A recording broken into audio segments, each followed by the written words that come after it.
আসসালামু আলাইকুম ওয়া রাহমাতুল্লাহি ওয়া বারাকাতুহু। সুপ্রিয় শিক্ষার্থী বন্ধুরা, আজকের ক্লাসে আমরা ষান্মাসিক সামষ্টিক মূল্যায়ন 2024 সালের নবম শ্রেণীর জীবন ও জীবিকা এর প্রশ্নপত্রের সমাধান নিয়ে আলোচনা করব। সকলের প্রতি রিকোয়েস্ট আমাদের চ্যানেল সাবস্ক্রাইব করে রাখার জন্য এবং ক্লাসটি বন্ধুদের সাথে শেয়ার করার জন্য, এবং আমাদের নতুন চ্যানেল ইউটিউব চ্যানেল মূল্যায়ন একাডেমি, এই মূল্যায়ন একাডেমি চ্যানেলটিও সাবস্ক্রাইব করে রাখার জন্য। এখানে বলা হচ্ছে যে এখানে একটি উদ্ভাবনীমূলক ব্যবসায়িক বিনিয়োগ পরিকল্পনা প্রণয়নের নির্দেশনা রয়েছে। নির্দেশনা অনুযায়ী প্রত্যেকে একটি পরিকল্পনা তৈরি করে জমা দিতে হবে।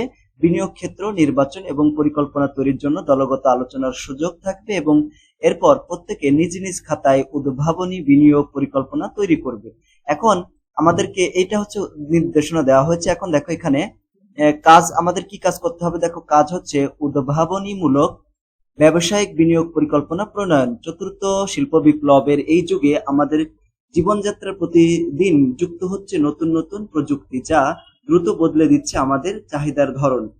ভবিষ্যতের সম্ভাব্য প্রযুক্তির ব্যাপক প্রভাব পড়তে শুরু করেছে সকল কর্মক্ষেত্রে এবং বাজারে, ঠিক না? ফলে টিকে থাকার প্রয়োজনে জরুরি হয়ে পড়ছে সৃজনশীল এবং উদ্ভাবনীমূলক ব্যবসায়িক ভাবনা।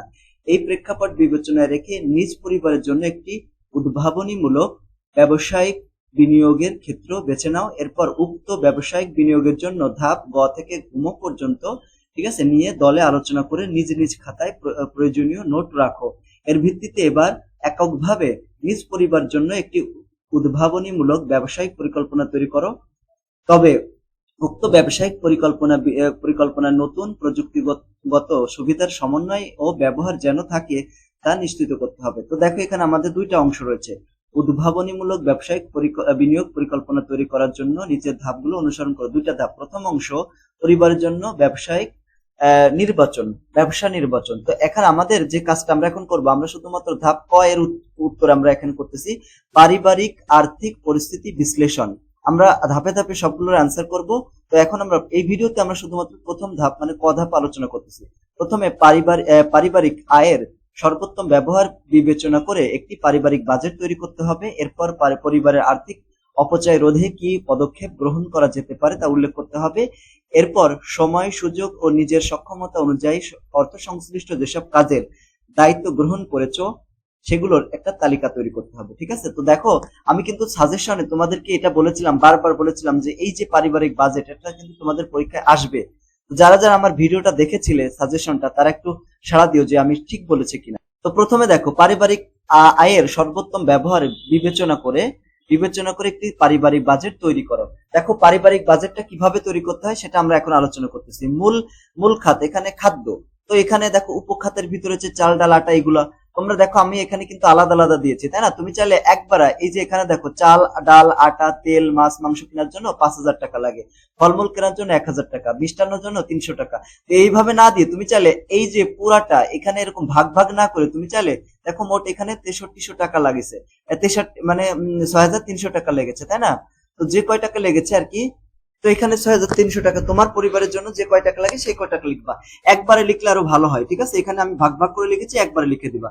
তারপর দেখো, বস্ত্র কেনার জন্য, নতুন কাপড় জন্য 1,000 টাকা, ঠিক আছে? তোমরা চাইলে এভাবেও দিতে পারো, আবার চাইলে মোট এইগুলো আলাদা আলাদা না লিখে একবারে উত্তরটা লিখে দিতে পারো। যেমন দেখো, নতুন কাপড়ের জন্য আমি দিচ্ছি 1,000 টাকা এক মাসে, কাপড় সেলাইয়ের জন্য 100 টাকা, লন্ড্রি বা কাপড় ধোয়ার জন্য 300 টাকা। তো এখানে এরকম আলাদা আলাদা না দিয়ে তুমি চাইলে একবারই দেখো, এখানে 1,000 টাকা আর 400 টাকা, মোট 1,400 টাকা। একবারই এখানে 1,400 টাকা খরচ হয়েছে। এই যে এগুলো না দিয়ে এইভাবে লিখতে পারো, তোমার যেটা ইচ্ছে সেটাই লিখবা। বাসস্থান, মনে করো বাসা ভাড়ার জন্য আমার 8,000 টাকা লাগে। তো বাসা ভাড়ার জন্য তোমার যদি বাসা ভাড়া না লাগে তাহলে তো দেওয়ার দরকার নাই। নতুন ঘর সাজানোর জন্য কত? 1,000 টাকা। তাহলে মোট কত? 9,000 টাকা খরচ হয়েছে। তো 9,000 টাকা লিখলেও হবে। এরপরে শিক্ষা ক্ষেত্রে দেখো, শিক্ষা প্রতিষ্ঠানের বেতন, মানে তুমি যে স্কুলে পড়ো তার বেতন কত? মনে করো 500 টাকা। বা তুমি যে স্কুলে পড়ো তার বেতন যদি আরো বেশি হয় তাহলে সেটা লিখবা। শিক্ষা সামগ্রী তৈরি, খাতা কলম এগুলো কেনার জন্য মনে করো 500 টাকা মাসে লাগলো। তাহলে এইটা তো যদি যে কয় টাকা লাগে, মনে করো তোমার 2,000 টাকা খরচ হয়েছে, তাহলে টোটাল তুমি 2,000 টাকা এখানে লিখে দিবা, ঠিক আছে? আমার এখানে আমি যে একটা আনুমানিক একটা মান দিয়েছি। তারপর গৃহস্থলী কাজ, আসবাবপত্র মেরামতের জন্য 1,000 টাকা, পোষা প্রাণী খাদ্য কেনার জন্য 500 টাকা। তাহলে টোটাল কত? 1,500 টাকা। তুমি চাইলে এইরকম আলাদা আলাদা না লিখে, এই যে এটা না লিখে শুধুমাত্র 1,500 টাকা লিখলেও হবে, ঠিক আছে? তো আমি এইভাবে লিখেছি, তুমি এইভাবেও লিখতে পারো, কোনো সমস্যা নেই। তারপরে যোগাযোগ এবং যাতায়াত ভাড়া, রিক্সা, মানে আমরা তো অনেক জায়গায় বেড়াতে যাই, তাই না? মামা বাড়ি, খালা বাড়ি, অনেক জায়গায় পার্কে যাই, এখানে সেখানে যাই। তো সেখানে যাতায়াতের জন্য খরচ হয়। আবার যোগাযোগের ক্ষেত্রে মোবাইলে এমবি কিনি, আবার কত কিছু করি, তো সেই জন্য আমাদের যোগাযোগ এবং যাতায়াতের জন্য যে টাকা খরচ হয় সেখানে এখানে লিখে দিবা, ঠিক আছে। তারপর শেষ না আরো আছে, দেখো ইউটিলিটি। ইউটিলিটি মানে তোমার বাসায় বিদ্যুৎ বিল, গ্যাস বিল, ইন্টারনেট বিল, কত টাকা মোট খরচ হলো সেই টাকাটা এখানে লিখে দিবা, ঠিক আছে। ঘর সজ্জা, সাজসজ্জাকরণ, ব্যবসা, মানে বসার ঘরের মানে আমরা যে মানে বসি যে ঘরে আর কি, সেখানে বাতি বা পাখা, আয়না এগুলো দেওয়ার জন্য মনে করো আমার এত টাকা লাগলো, সেটা লিখলাম। চিকিৎসা ক্ষেত্রে আমাদের পরিবারে যারা অনেক সময় বৃদ্ধরা থাকে তাদের সারাদিন প্রতিদিনই প্রায় ওষুধ লাগে, তাহলে দেখো ভ্যাকসিন, চিকিৎসা ফি এবং ডায়াগনস্টিক জন্য, রোগ নির্ণয়ের জন্য কত টাকা লাগলো সেটা আমরা এখানে লিখবো এইভাবে। তারপর দেখো খাজনা, ভ্যাট বা ট্যাক্স, এটা কি? এটা হচ্ছে বাড়ির যে খাজনা দেওয়া লাগে, মানে জমিতে জমি টমি যে কর টর দেওয়া লাগে না, তোমরা যারা তোমাদের বাবার কাছে জিজ্ঞেস করলেই শুনতে পারবা যে আমাদের বাড়ির যে কর খাজনা এগুলো দেওয়া লাগে, কত টাকা? মনে করো মাসে 200 টাকা। আবার বিনোদনের জন্য, বিনোদন আমরা কোথাও বেড়াতে যাই, পার্কে যাই, ঘুরতে যাই, তাই না, উৎসবের আয়োজন করি, আবার অনেকে আমাদের দাওয়াত করে, আমরা সেখানে যাই, বিনোদন, তাহলে কত টাকা? মোট 1000 টাকা। তার মানে গিফট কিনি আর কি। তারপরে মনে করো হাত খরচ, হাত খরচ পরিবারে যত সদস্য আছে, মনে করো 5 জন আছে, তো 5 জনের জন্য তো 2000 টাকা করে হলেও অনেক টাকা হয়ে যায়, তো এখানে আমি 3000 টাকা দিচ্ছি, তোমার যত টাকা পরিবারে সেটা লিখবা। জরুরি প্রয়োজনে, মানে হঠাৎ করে প্রয়োজন হচ্ছে, কোনো দুর্ঘটনা বা ঋণ প্রদান বা যে কোনো একটা জরুরি কাজে টাকা খরচ হচ্ছে, এটা আছে এখানে লিখবা। অন্যান্য ক্ষেত্রে অধীনস্থ কর্মচারীদের বেতন, মানে তোমার বাসায় যদি কোনো আয়া থাকে, বুয়া টোয়া থাকে, তাহলে তাদের একটা বেতন আছে না, সেই টাকা এখানে লিখবা। সঞ্চয় করে যদি ব্যাংকে সঞ্চয় করো তাহলে সেটা লিখবা। এখন এখানে মোট কত টাকা লাগলো, মোট টাকা, এই যে এখানে দেখো, আমরা এখানে যতগুলো খাত এখানে দেখেছি, এই যে এই পাশে যতগুলো দেখছো, এই যে এখানে লিখছি, সব টাকাগুলো একবারে যোগ করে দিবা। যোগ করে যে যত টাকা, যার পরিবারে যত টাকা খরচ হয় সে এখানে লিখবা। এই যে এখানে তোমার যদি আরো যদি লাগে সেইগুলো এখানে আরো অ্যাড করতে পারো, ঠিক আছে। আমরা এখানে 15টা পয়েন্ট দিচ্ছি, তুমি চাইলে আরো 16, 17, আরো 20, 30 যত পয়েন্ট লাগবে তত দিতে পারো। এখানে মোট এত টাকা খরচ হলো, তোমার পরিবার যত টাকা, তুমি সেটা এখানে লিখবে। তারপর দেখো এখানে বলেছে যে এখানে তো বাজেট তৈরি করা হয়ে গেল, ঠিক আছে। বাজেট তৈরি করার পরে এখানে আমাদেরকে বলেছে যে একটা কথা, যে আর্থিক অপচয় রোধে কি পদক্ষেপ গ্রহণ করা যেতে পারে তা উল্লেখ করো। তাহলে এটার উত্তরে আমরা চলে আসলাম যে পরিবারে আর্থিক অপচয় রোধে কি পদক্ষেপ গ্রহণ করা যেতে পারে।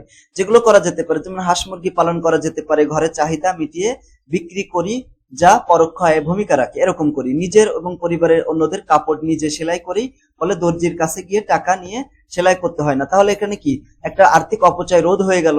বাড়ির খালি উঠানে শাকসবজি চাষ করে খাবারের চাহিদা মিটাই, তাহলে এবং বিক্রিও করি, তাহলে কি হয়ে যায়, এখানে পরিবার আর্থিক চাহিদা মিটে যায়। অন্যকে পড়িয়ে প্রাপ্ত টাকা দিয়ে নিজের পড়ালেখার খরচ চালিয়ে পরোক্ষ আয়ে ভূমিকা রাখি। স্কুলের বৃত্তি দিয়ে প্রাপ্ত টাকা দিয়ে নিজের খরচ মেটানো যায়, পরোক্ষ আয়ে ভূমিকা, এরকম টাইপের। এটা তো উত্তর, ঠিক আছে। এটা এখান থেকে এতটুকু উত্তর। এটা তোমরা এগুলো মুখস্থ করবা না, এগুলো জাস্ট জেনে রাখো। সময়, সুযোগ এবং নিজের সক্ষমতা অনুযায়ী অর্থ সংশ্লিষ্ট যেসব কাজে অংশগ্রহণ করেছি তা উল্লেখ করো, ঠিক আছে। এখানে আমাদের আরেকটা প্রশ্ন করেছিল, যে এখানে যে লাস্টের দেখো, আমাদের এখানে যে প্রশ্ন করেছিল যে সময়, সুযোগ এবং নিজের সক্ষমতা অনুযায়ী অর্থ সংশ্লিষ্ট যেসব কাজে অংশগ্রহণ করেছো সেগুলো একটা তালিকা তৈরি করো। তো আমরা এইভাবে তালিকাটা তৈরি করতে পারি, ওইটাই যে কম্পিউটার টাইপিং এবং প্রিন্টিং এর কাজ করে পরোক্ষ আয়ে অবদান রেখেছি। তারপরে প্রাথমিক চিকিৎসায় প্রশিক্ষণ প্রাপ্ত এবং পারদর্শী হয়ে পরোক্ষ আয়ে অবদান রেখেছি। বাড়িতে মুরগির খামার করেছি, কৃষি কাজ করে বাড়ির প্রয়োজনীয় কৃষজ পণ্যের চাহিদা মিটিয়েছি, ঠিক আছে। চাহিদা মিটিয়েছি এখানে হবে চাহিদা,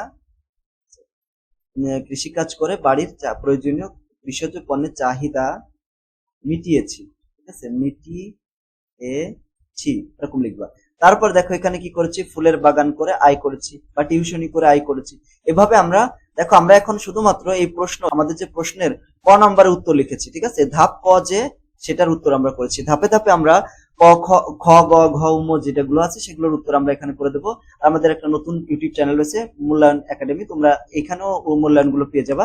তো সাবস্ক্রাইব করে রেখো। সকলকে ধন্যবাদ। আসসালামু আলাইকুম রহমতুল্লাহি ওয়া বারাকাতুহু।